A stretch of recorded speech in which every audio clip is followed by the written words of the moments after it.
माझ्या धन्याचा घोडा कसा उसळला बाई, माझ्या धन्याचा घोडा कसा उसळला बाई. वा, आज घोडा उसळलाय. काय खुशीची खबर? पंत अहो युवराज जत्रेला गेलेत ना, त्याचा हा आनंद. म्हणजे मी नाही समजलो. जत्रेला ते गेलेत आणि पेढा तुमच्या मनात फुटतोय? पंत युवराज गडावर नसले की कसं मोकळं मोकळं वाटतं. आता हे काय नवीनच? अहो युवराज कधी काय विचारतील, काय सांगतील, काही नेम नाही ना. एखादी क्षुल्लक गोष्ट सुद्धा त्यांच्या नजरेतून सुटत नाही. हे मात्र खरे. अहो 2 महिन्यापूर्वीचा तपशीलही जसाच्या तसा सांगतात आणि आपल्याकडून दुरुस्तही करून घेतात. याच्यावर एकच उपाय, आपण आपलं काम चोख करायचं. पंत चोख म्हणूनच करतो ना आपण, पण तरी काहीतरी त्रुटी राहतेच. युवराज जर आपल्या पुढे 4 पावलं चालतायत ना, मग आपण त्यांच्या पुढे 10 पावलं चालायची. यात खरी गंमत आहे. ते झालंच म्हणा. आणि कामच असं करायचं ना की त्यांची गरजच भासली नाही पाहिजे. कसं ते मी तुम्हाला दाखवतो.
जंजिरा बेसावध असताना झडप घालायला हवी.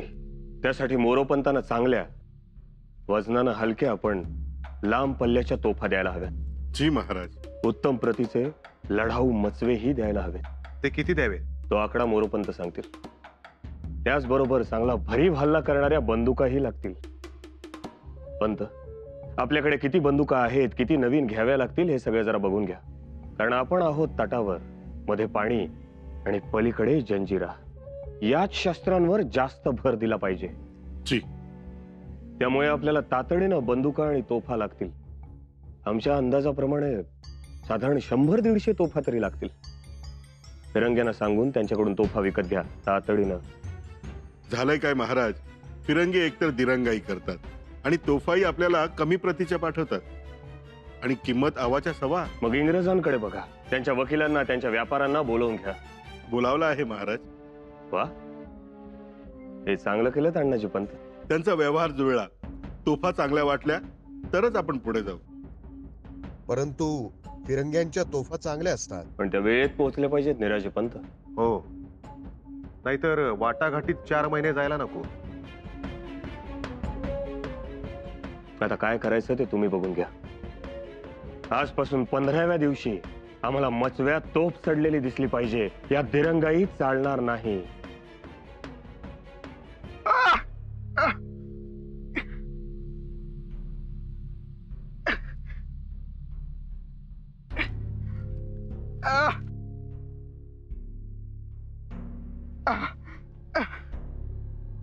थोडी कळ सोसा. दाबून धरा.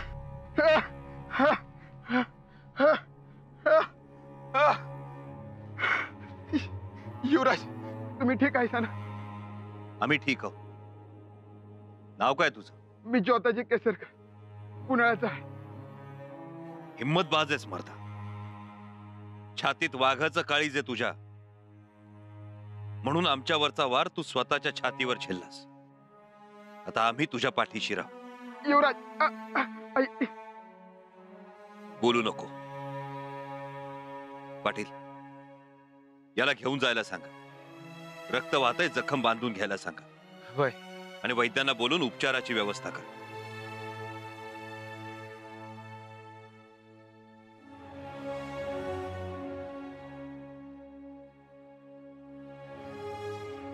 पाटील, आई काळूबाईच्या कृपेनं आम्ही बचावलो. तिच्या दारात आमच्या केसालाही धक्का लागणार नाही, हेही तेवढंच खरं. काळूबाईच्या नावानं सांग बरं, काळूबाईच्या नावानं सांग बरं.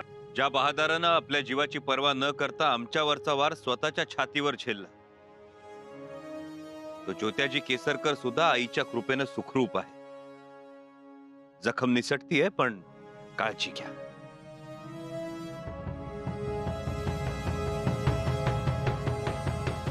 ही ज्योत्याजीला द्या. त्याला बरं वाटलं की घरी जाऊ द्या. मग आम्ही निगुतीनं त्याला पुण्याला जाऊन भेटू. जी जी युवराज. पंत, आम्ही आजच गड उतार होणार आहोत. निशंक जावे. आजपासून 15व्या दिवशी तोफा मचब्यावर चढलेल्या असतील. महाराज, जरुरीचे होते म्हणून वर्दी न देता आलो. बोला. शंभूराजे सुखरूप आहेत. जगदंब. आडमाळच्या जत्रेत त्यांच्यावर हल्ला झाला होता, परंतु ते बचावले. जोत्याजी नावाच्या पुनाळ्याच्या पोरानं घाव छातीवर झेलला शाबास. आणि ज्यानं हल्ला केला त्या अशरफ खानास गावातील लाडी नावाच्या पोरीनं सफा उडवला. चिंतेचं कारण नाही. जगदंब. युवराजांच्या पाठीशी आई जगदंब आहे. माफी असावी महाराज. आम्ही आडमाळच्या लोकांना नाही म्हणालो होतो. सुरक्षेचे काय तेही विचारत होतो, पण युवराज गेले निर्धास्त. पंत, माशाला जसं पाणी तसं शूरांना संकट हे आलंच. परंतु महाराज, शत्रू असा दबा धरून बसलेला असतो. त्यामुळं युवराजांनी आता काळजी घ्यायला हवी. पंत, तुम्ही वडीलधारे आहात. तुम्ही सांगून बघा, समजावून बघा त्यांना. जी. तानाजी पंत, तोफांची खरेदी तातडीनं करा. आणि हो, आम्ही सांगण्या अगोदरच आपण इंग्रजांशी संपर्क साधलात हे खरंच कौतुकास्पद आहे. मग तुमच्याकडून काय शिकलो महाराज? येतो आम्ही.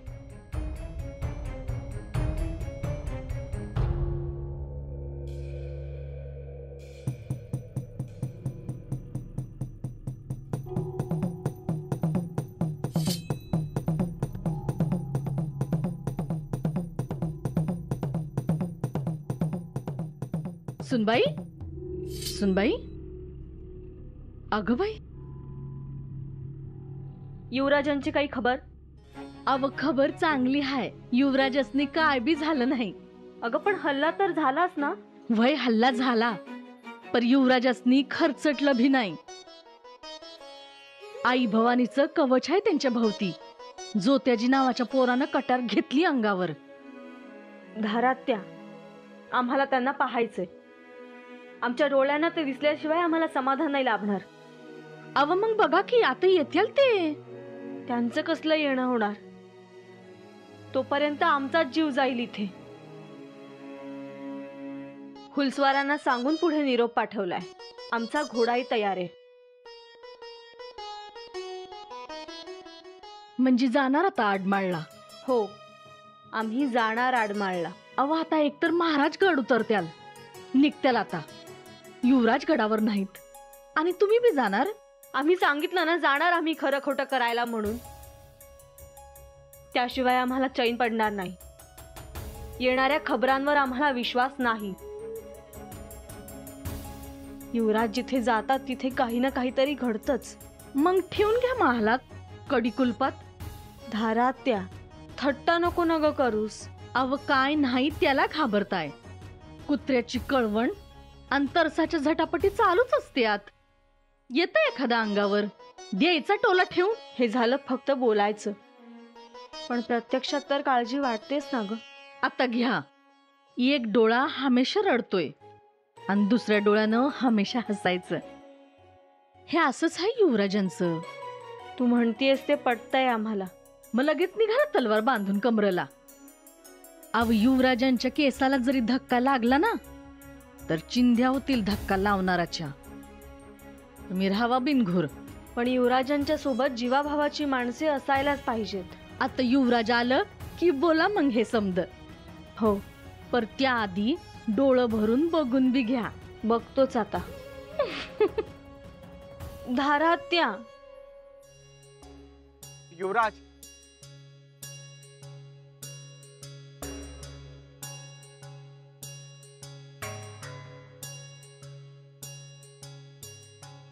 युवराज, मोठा योगायोग.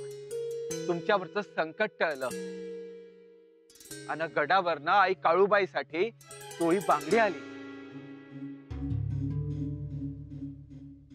चोळी बांगडी, दुधात साखर असे. खर तर येताना आम्हीच घेऊन यायला हवी होती. गडबडीत विसरला असाल म्हणून घरच्यांनी पाठवून दिला. चला गाभाऱ्यात चला आणि आई काळूबाईला चोळी बांगडी द्या. चला. पाटील, आम्ही चोळी बांगडी देवीला अर्पण करणारच, पण जिवंत देवीला.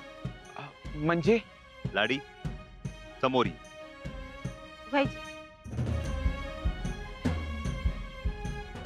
लाडी, या चोळी बांगडीची खरी हकदार तू आहेस. या नाही ना युवराज, म्या कशाची हकदार? जिचं आहे तिलाच द्या. लाडी, आज तुझ्यात आई काळूबाई प्रकट झाली. तुझ्या रूपानं येऊन देवीनं त्या नाराधमाचा वध केला, म्हणून या चोळी बांगडीची तू धनी आहेस. युवराज, लाडी, जेव्हा आमच्या प्रत्येक आया बहिणीत आई काळूबाईचं तेज प्रगट होईल तेव्हा त्यांच्यातून हे असं धाडस घडेल. जेव्हा आई काळूबाईचं खडक आमच्या प्रत्येक आया बहिणीच्या हातात असेल तेव्हा स्वराज्याकडे बघण्याची कोणाचीही हिंमत होणार नाही. जो कोणी ती हिंमत करेल त्याच्या रक्ताचा नैवेद्य आई जगदंबेला चढेल. घे लाडी.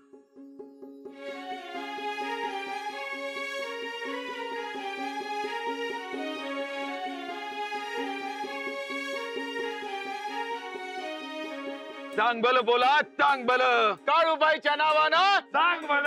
युवराज, देवीची साडी चोळी तुम्ही माझ्या पदरात दिली आणि म्या स्वराज्याला बांधली. आता फक्त एकच इच्छा आहे, स्वराज्याची सेवा घडावी. स्वराज्याची सेवा? वय युवराज, पहिल्यापासून माझी हीच इच्छा आहे, म्हणूनच लाठी काठी बोथाटी आणि तलवार शिकले म्या. घोडा बी फेकते. वय वय, आम्ही बघतोय लहानपणापासून केला. महाराज कुठं जाणार येणार असेल तर त्यांच्या वाटेवर जाऊन बसते या आणि तहान भूक विसरून त्यांची वाट बघते या. पोरीच्या जन्माला आली आहे पण लय रांगडी आहे. लाजणं मुरडणं चुली पुढं बसणं तिला ठावच नाही. एकदा का दिशी जाडला कपाळाली गाडावर, कधी तोरणा कधी रोयडा. युवराज, कंच बी काम सांगा, म्या करायला तयार आहे. वाघ, सिंह, तरस, बिबट्या, लांडगा, कावळा, कोकिळा सगळ्यांची आवाज हुबेहूब काढते. वय वय, तिने नुसता कावळ्याचा आवाज काढला का 100 कावळं जमत्यात. पोपटाचा बी आवाज काढते, मैनेचा बी आवाज काढते. लाडी, मग स्वराज्यात तुझं स्थान पक्क. युवराज, काळूबाईच्या छताखाली मला सेवेत घेतलं. जीवाचं रान करून स्वराज्यासाठी कामी येईल. जीवाचा गचका सह्याद्रीच्या पाषाणावर उगाळून झिजवेन म्या. हर हर महादेव, हर हर महादेव.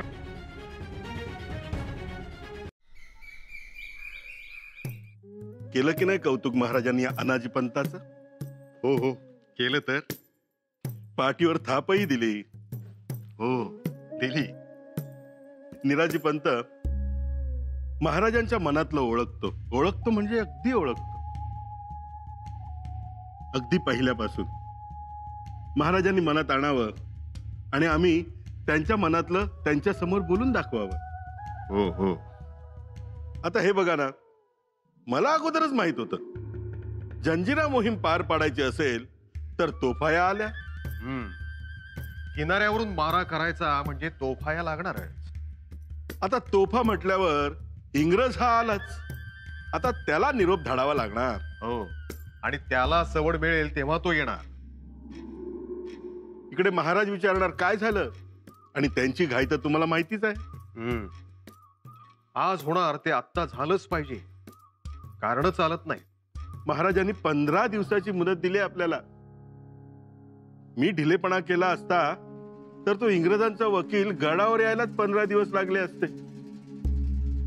पण तो वकील आज ना उद्या गडावर येतो की नाही बघा. याला म्हणतात मुत्सद्देगिरी.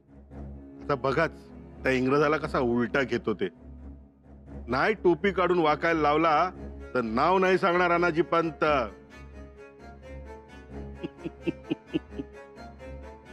याला म्हणतात सुरनीशी खाक्या. कारभारी अहो पंत नाही आले अजून, आणि हे आलेत. Please help me, please. बसा बसा. No, I need to speak to someone responsible, sir. I'm in trouble. Please, please help me. कारभारी काय बोलला वा गोरा माणूस? अहो मला तरी कुठं कळतंय. Sir, I crossed your water territory by mistake.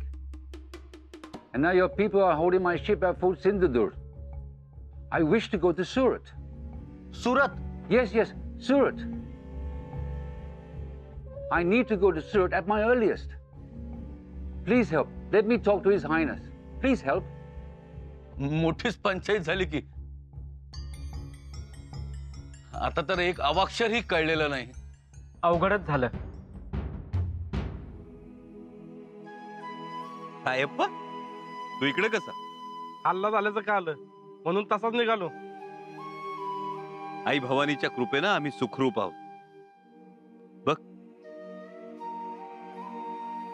काही झालंय? आहोत ना तंदुरुस्त? कशाला एकटं दुखतं निघायचं, मला निरोप धाडायचा. अचानक जावं लागलं म्हणून गेलो. छान झाली जत्रा छबिना.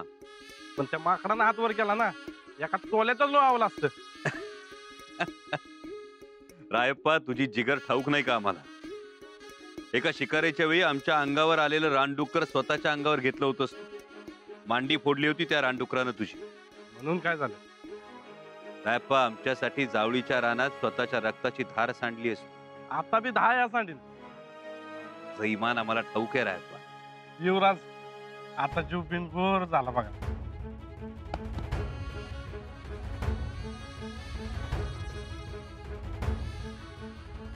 रायप्पा घरी सांगावा धाड. आजपासून तू आमच्या सोबतच राहा. जी. हा, तुम्ही म्हणता ते खरं असू शकेल. Please, sir. पंत हो बघितलं? आता काय बघायचंय? अहो तो गोरा माणूस आलाय बघा समोर. इंग्रज? हं? आणि एवढ्या लवकर आला सुद्धा हा. वा पंत, काय झपाट्यानं काम करता हो तुम्ही. मग करायलाच पाहिजे. तुमच्या हुलसवाराला एकदा गाठलं पाहिजे. 2 दिवसांनी यायचा तो इंग्रज आजच गडावर हजर झाला. मग माझा सुरणीशी खाक्याच तसा आहे. झाला की नाही हजर तातडीनं. हो ना. काम कसं वेगानं झालं पाहिजे, आणि वेग कसा रामाच्या बाणासारखा. आता या बघा या अनाजीचा सुरणीशी खाक्या कसा उलटा करतो बघा त्याला. या.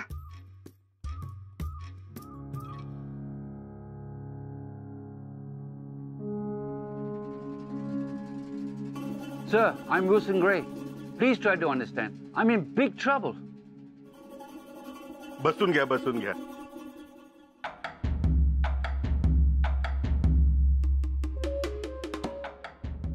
कारभारी यांना थंडाई पाजलीत का? जी नाही. हो आधी त्यांना थंडाई द्या, आणि आपले दुभाषी शेणवी आहेत ना त्यांना बोलवून घ्या. अहो शेणवी गोव्याला महाराजांचा खलिता घेऊन गेलेत ना. मग यांच्याशी कसं बोलणार? महाराजांनी सांगितलंय तोफांचा सौदा तातडीने करा म्हणून. पेचात अडकल्यासारखं झालंय. झालंय खरं, पण आता मुत्सद्देगिरी दाखवण्याची हीच वेळ आहे. दाखवा आता मुत्सद्देगिरी. Please sir, please help me. पंथ, आपण एवढी मुत्सद्देगिरी करता पण बोललेलं कळलं की मुत्सद्देगिरी सुरू होते. पण इथे तर सगळं अवघडच होऊन बसलंय.